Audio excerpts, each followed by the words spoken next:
Joey got the popcorn ready. Alex got the notes in hand. Tim's got puns that fly like confetti. They're your go-to movie band. Video game movie club. Laugh until the credits roll. Joey, Alex, Tim will dub. Scenes that make you lose control. Hello, welcome to Cutscenes on the Game Club pod. I'm your host this week, Tim at Wembembo and everything, and I'm joined by my usual co-hosts, starting off with Ali Pally. Howdy doodly. Howdy doodly doodly, and I'm also joined by my brother Joey Fitz. Hello. Hello, Tim. Hello. See, Alice, that's the kind of hello Tim wants. He needs high energy, hot Sorry. octane. Hi, Tim. High pitch, not high energy. Ah. Hi, Tim. Hi, Tim. Okay, Hi. all right. We're here to talk about a particular movie this week, as is the case on Cutscenes. We are talking about the film Warcraft, based on the game Warcraft. Guys, Ooh, how familiar shit. with you are you with the franchise? Talk to me. Go on, Joey. Your answer's probably shorter than mine. Fucking not at all. Not at Because all. we're meant to have been playing it for 10 hours for our episode next week. We're recording this a little bit in advance, and I have not even started. From what I've read, so for the audience, we're doing an episode on World of Warcraft next week, and it's one of these ones that because there's not end credits as such, so we're either putting 10 hours or if you get to level 20 first, whichever happens. And from what I understand, reaching level 20 takes about 4 to 5 hours if you're playing well. Okay, well, I won't Give be or doing take, that. Yeah, I'm not and going to by play that, well I mean intentionally. playing well, but yeah, that sounds good. Good. Alex, what about you? How familiar with you? Very. I played a lot of this through college, sort of the end of secondary school, a little bit in a university, then took a massive break from it, tried to get back into it, but it just didn't stick the way it used to. It don't I know hit that- like it used to. My roommate at uni used to love World of Warcraft. So when I was at uni, there was a big expansion where a dragon Cataclysm. came in. Cataclysm. But the fact that I went, there was an expansion with a dragon says as much as I know about the Warcraft universe. Cool. So we'll do a brief synopsis of the movie. So the game is mostly focused around the plot of movie. Warcraft. The movie is both based around the plot of Warcraft 1, which is essentially the Horde or the Orcs invading Azeroth as their Orc homeworld of Draenor is kind of dying and decaying. The warlord.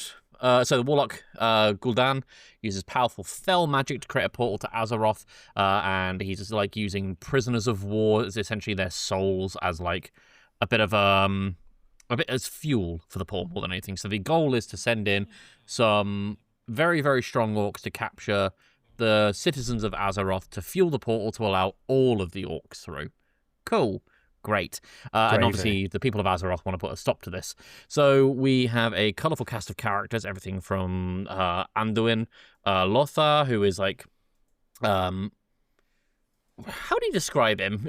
What does he do, Alex? Well, he was the commander of the armies of Stormwind, and then becomes the king eventually in the overall story of it. He becomes Anduin, the king of Stormwind. Mm-hmm. Have we done a spoiler warning? Did I just miss that? Spoilers.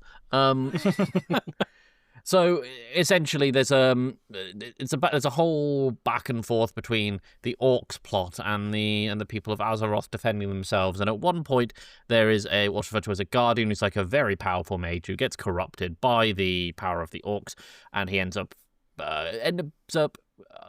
consciously or otherwise being in cahoots with the Orcs to open the portal and help support them. He ends up dead. Spoilers. The plan goes to shit, and some Spoilers. orcs remain peacefully in the world of Azeroth, whereas Spoilers. a lot of them die because of fell magic, which is what Gul'dan kind of has possession of. Spoilers. Spoilers. I'm going to go to immediate thoughts with Joey. This film was to me like a cup of tea that had been left out just too long. I took a sip and I didn't think it was very nice, but then I draw my memory back to what could have been, and I feel like it could have been really good. I hated the orc design. As a peek behind the curtain, I text Tim at the start of this. I kind of want to read my text verbatim. Yeah. To give you a flavour, Alex mainly, of how I felt about the start of this movie. But don't you worry, because he's vamping for time while he gets the text. yes. I said, hello, I just need to know something. And Tim said, yo, shoot, because Tim is a cool white guy in his 30s. Don said, Tootin. I'm 4 minutes into Warcraft. And he said, the movie or World of? I said, movie. Do the orcs look this shit the whole time? And he said, I thought they looked pretty good, although it's been a few years since I saw it. I said, their heads are just fucking tiny if they are men. Also, they all look exactly the same. That was my problem with this. I couldn't follow which orc I was meant to care about and which one I wasn't meant to care about. Gul'dan was different because he was hooded, but the rest of them, to me, all looked exactly the same. So I found that quite difficult to manage. However, as the movie went on, I'm not going to say I enjoyed it, because I don't think I particularly did, but it got better. And I quite liked the ending. I normally am not a fan of a cliffhanger ending, but I felt like this was left on a really good cliffhanger and quite a clever one. So started off bad, got a little bit better, didn't end terribly, but not something I'll rush back to see. Fair. Alex. I have a question for Joey. Hello. So, right, the orcs in the movie are, with the exception of Draka and the half-orc woman whose name escapes me, they are quite true to the design. It's Garora or something, isn't it? That's what they called her originally, but then she was like, no, my name is this, and I can't remember what it is exactly. Dave. Yeah, my name's Dave. They are quite true to the design of the orcs from the game. So what is the design of orc you were expecting? It's not the design, it's that I think they all look exactly the same. Right, I feel like they could have had more differentiating features beyond some of them having their teeth pierced, which I thought was really stupid in itself. Very painful looking. Yeah. Alex, your thoughts on the movie? My thoughts on the movie are, I'm probably looking at it a bit through rose-tinted glasses from the good old days of playing World of Warcraft. I enjoyed the movie. I'm not going to come out and say it's the best movie that's ever been made. It's not even the best video game adaptation movie that's ever been made. But, you know, it was 2 hours. It was some dumb action with a bit of drama. It was good, yeah. It was fine. I also made the point to Tim, and I know that they're different video game universes, but the D&D movie, I think, made me think this movie was worse than it may actually be, because the D&D movie was another universe that I don't really know or understand particularly well. Baldur's Gate is my kind of foray Gateway into drug. that world, but that's as far as I've really gone. I know we're doing Divinity, but, you know, it's very surface level, but the D&D movie was so good, and it made me think, well, actually, I want to learn more about this world, or I want to do more in the D&D universe, whereas Warcraft's movie made me think they all have very confusing names, and the eye tracking on the mages who have glowy eyes wasn't particularly good. I think I think with the D&D movie, they were making a movie for normal people to try and get them into D&D, whereas this is very much a movie built for World of Warcraft fans, because with all the name dropping of places and all the different characters, you know, like as soon as they mention Gul'dan, anyone that's played World of Warcraft goes, oh, I remember fighting him in this dungeon, that dungeon. Then they mention the Deep Rock Caverns, which is a location, and things like that. So it is very much this is for Warcraft films, and if you're not into that IP, you're probably going to be pretty lost. And I was. Are you saying that this film was fueled by member berries? It might be fueled a little bit by member berries. It's what they gave out instead of popcorn at the cinemas. Tim, what did you think of this film? I liked it. I don't have anywhere near as much experience with the Warcraft universe as Alex does, but I've dabbled with. I've played Warcraft 1.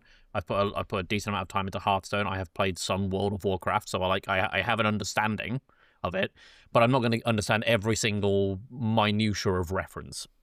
So Wait, Hearthstone is in this universe. Hearthstone Yes. is a game based like in the World of Warcraft or in the Warcraft universe.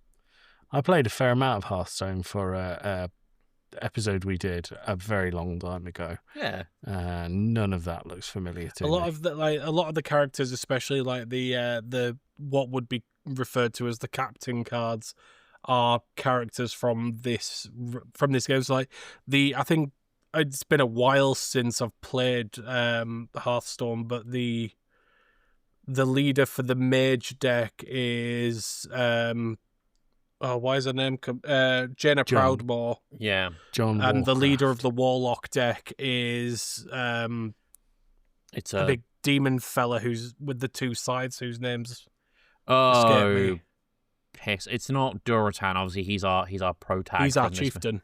Yeah, he's our chieftain from this movie. There was. I know. I used to play a lot of Anduin in Hearthstone, but I would occasionally dabble with Gul'dan just for like hunter abilities. Rexar?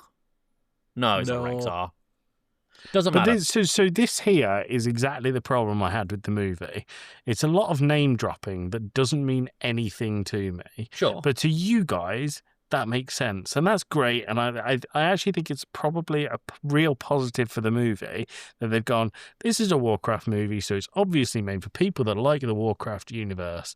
Fuck everyone else. That's probably not a bad thing. It's interesting you bring that up actually because, and I've asked Google Gemini to pull some resources here Our and look at surprise reviews. fourth host. Yeah.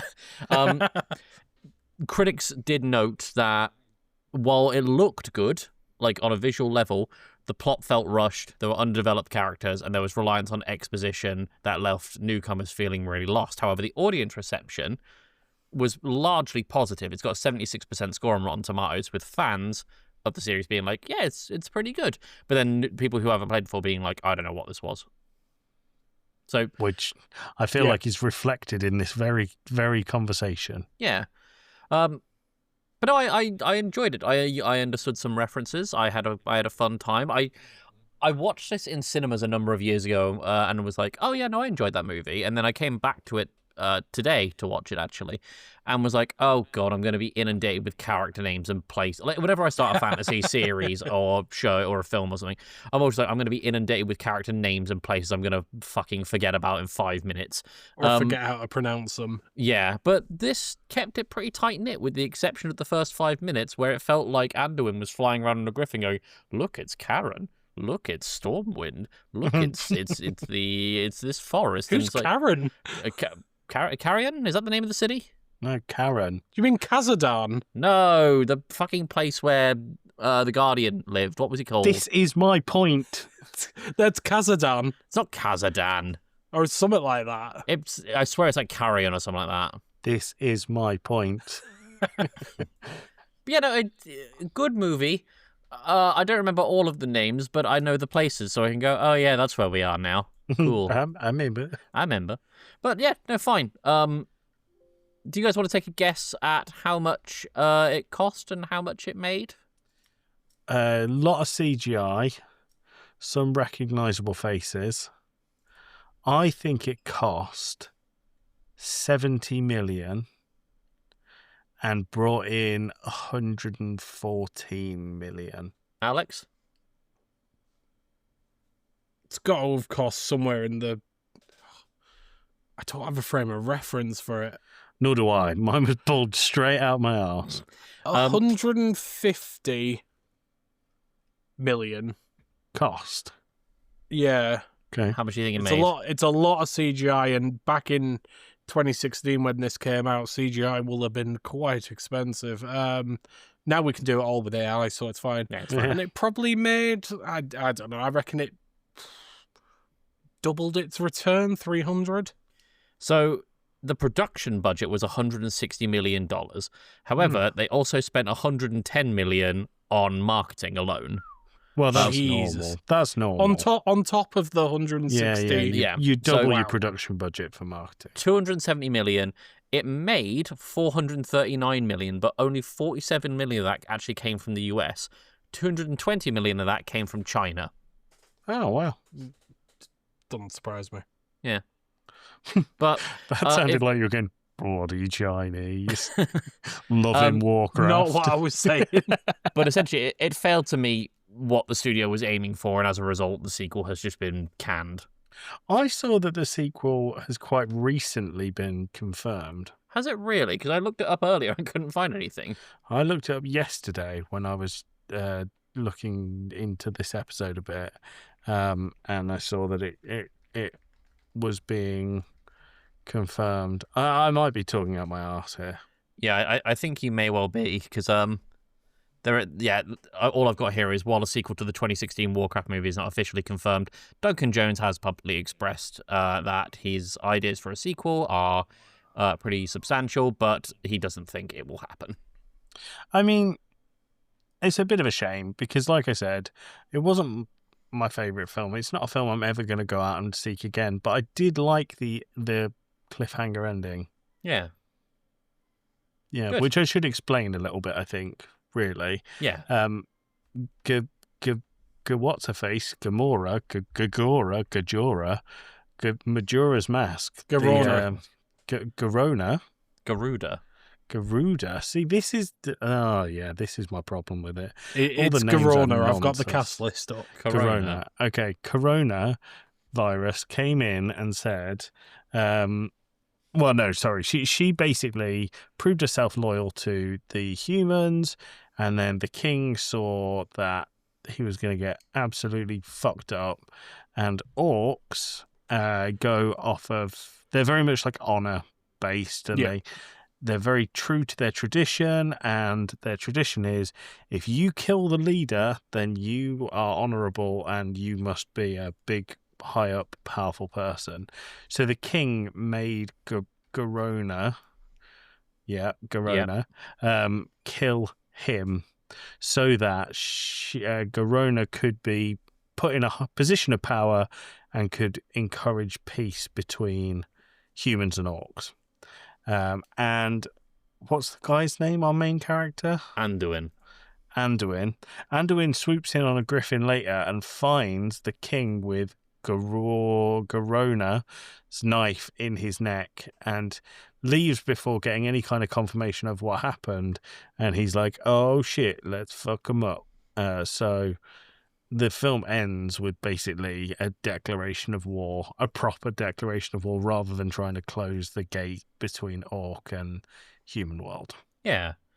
And that's Which is pretty cool. We end up hearing a lot of "For the Horde" from the orcs. And at the end of the movie, they come back with "For the Alliance," which is a big old thing in the Warcraft universe. Cool. Great. Guys, what are we giving it out of 10? I'm just going to go with a rating question. I don't think we've done that before on cutscenes. No. Alex?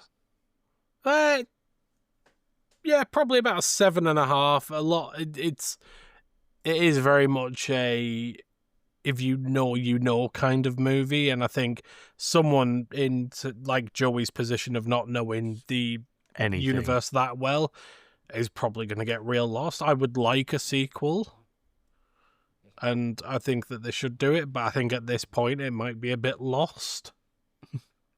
Fair enough. Joey? Tim, you go next. I'm going to give it like a 6.5 out of 10, I think. Like, it's good. It's not my favourite movie ever, but it's entertaining, and it's definitely got a lot of tips of the proverbial cap. And Cool. I would also like a sequel. Joey? I think our rating system's quite harsh. So Alex said he gives it a 7.5 and it was a good movie. To me, if I read 7.5 on a movie review poster, I'd think, well, that's not worth my time. Is that me being too generous? Is that... I mean, if we look at 5 being average, it's like pretty But above average. 5 isn't average. 5 is actually quite poor when you're recommending something.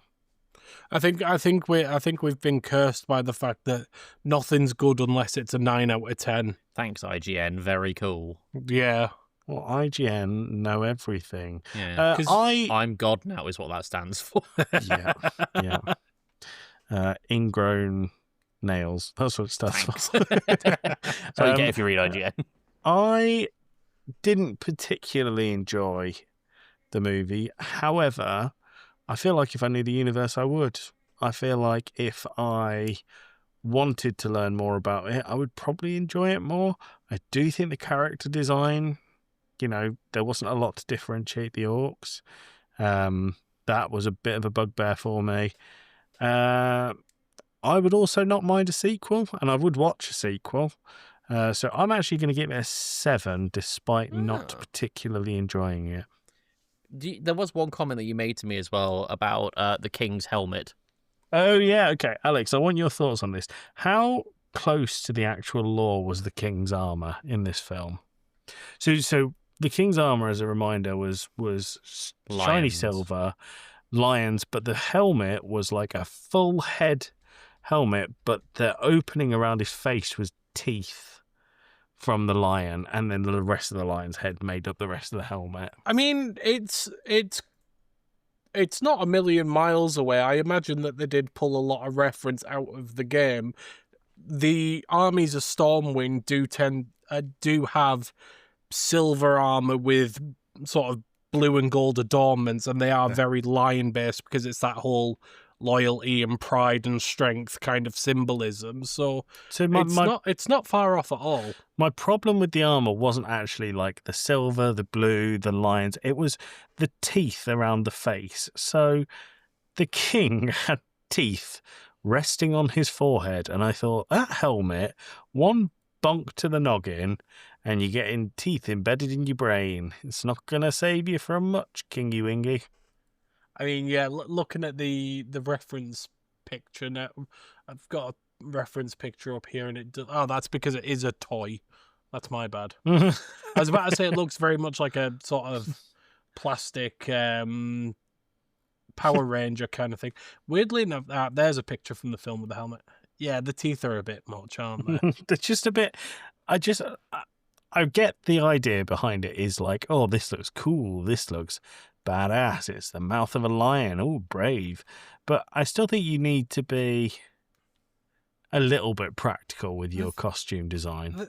The thing is, as well, is the teeth along the top row of it all look rounded off. It looks like he's got bullets put in his helmet. Yeah, He's that metal. Well, I did like that the first time we meet the humans, a dwarf was introducing the shotgun blunderbuss thing, The boomstick. the boomstick, and I love it when films call it a boomstick because it makes me think of The Evil Dead. Well, that's what it's called in the Warcraft universe. They never get boomstick. referred to as handguns, pistols, rifles, shotguns, whatever. It is some variation of a boomstick. Well, how familiar with the Evil Dead franchise are you, Alex? Not. Okay, well, there is a video game, so prepare to see that on fucking cutscenes. It's incredible. And the second one, they go really wild and campy. And then the third one, they take loads of mushrooms and write a film. So in the second one, spoilers, not something I thought I'd say here. Spoilers for the Evil Dead 2 and 3. In the second one, he has a big fight with his own hand and chops it off. And then in the excellent. third one, he gets transported back in time, but not before he welds a shotgun to the stump that his hand used to be. And he scares the villagers in the third one by letting off the shotgun and going, "This is my boomstick." And now whenever I hear boomstick, it makes me very happy because it makes me think of Ash from The Evil Dead. Sorry for the tangent there, Tim. No, it's good. I'm just saying, I like that because you mentioned the dwarfs. The timeline where this game is based, there are a lot of races in Azeroth and various outer planets and that, but they've focused really well on the humans and the orcs because, you see the Draenei briefly at the start, you see the dwarves every so often, you occasionally see the elves, but they don't go too hard into it. And I think because they've kind of zoned in on the humans and the orcs, it has helped. If they started chucking bits about all the other races in, it'd be a very chaotic, lost movie. I feel like that's sequel material though. Yeah, bring the dwarves and the universe. elves in. Yeah, do that. Bring the Ponzi blood elves in. Ponzi. There is also one last question we haven't yet answered. Who would Oh, Christopher yeah. Walken play? Walken. I would like to see Christopher Walken as Gul'dan. Hey, get in the fucking portal. Get in the portal for the Horde. Why do is you he suddenly keep from Chicago? Where do you keep the fell, Gul'dan? I keep it in my ass. In my ass. Gul'dan's a great answer. I would like to see him play, that giant clay monster Oh, the that has golem. the recites the golem, yeah. incantation to open the gateway. That's what I'd like Christopher Walken to I think play. as he'd be fun as the Guardian. I think I've been infected by the Fell. Can I Help just say, me. the sorcerer that's in the party, Yeah. I hated him. Yeah. Thought he was an awful character. Yeah. He just looks surprised at everything. He's meant to be like clever. But he also dropped out of the academy. Yeah, but he dropped out of the academy because he knew too much. You know too much. I just We're like gonna have to kill you. I didn't mind a lot of the characters. I actually thought some of them were quite good, but the sorcerer really was quite annoying. Who was your favourite? The one who rode a griffin. Anduin. Anduin. You told me his name twice this episode, but it just does not stick. So yeah, Good. Anduin. Who was your favourite, Tim? I really liked Gul'dan, actually. I know he's the villain, but I just kind of dig his design in this. Villains are better than heroes. They're more interesting forever.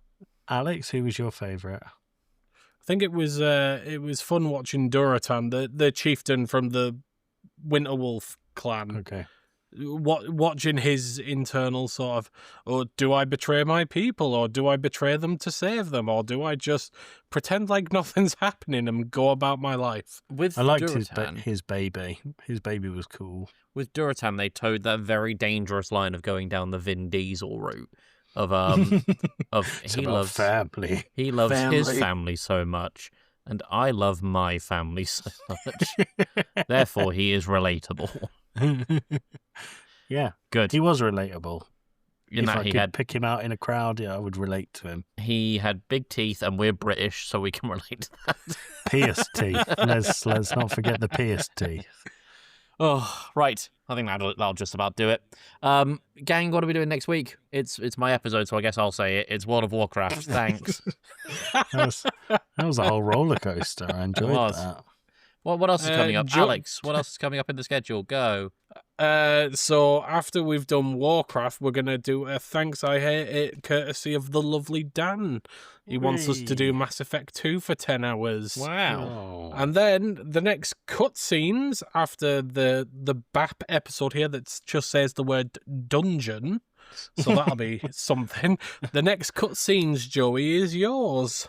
Is it? What have I Yeah. put? Come on, what have I put, Alex? It's Tetris. Oh, it's Tetris. Yeah, Oh, we're watching yeah. a film about Tetris. So, yeah, it's just like The Evil Dead. Just like it. Is it? Yeah, just like it. Right, Tim, you managed to stretch 30 minutes out of it. Let's see how much has to be cut. All You right. want to do the thing?